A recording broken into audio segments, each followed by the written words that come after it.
The whirring of the machine subsided, silence descended, thick and absolute. I peeled open my eyes, disoriented. Gone was the sterile laboratory, replaced by something else entirely. I stepped out onto cobblestones, slick and uneven. The air hung heavy with unfamiliar scents, wood smoke, perfume, something faintly rotten. Above, buildings stretched towards the sky, a jumble of gables and chimneys. This wasn't my time. This was Paris, but not the Paris I knew. This was the 18th century. The streets were a symphony of sound.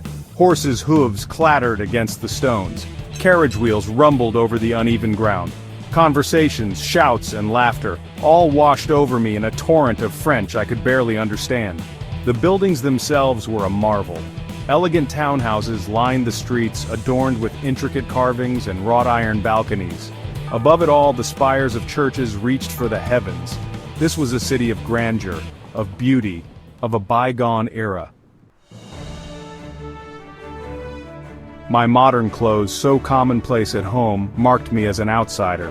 People stopped and stared, whispering behind gloved hands. Women in elaborate gowns, their faces powdered white, watched me with open curiosity. Men in breeches and frock coats, their wigs powdered and curled, raised eyebrows at my jeans and t-shirt. A group of children, their faces smudged with dirt, pointed and giggled. I was an alien in their world, a living anachronism. The air vibrated with the music of the past. Street musicians, their instruments worn with age, filled the air with the sounds of violins and flutes. I wandered through bustling marketplaces, my senses overwhelmed by the sights, smells, and sounds. Vendors hawked their wares, fabrics, spices, fresh produce. The scent of baking bread wafted from a nearby bakery. Life here was vibrant, chaotic, intoxicating.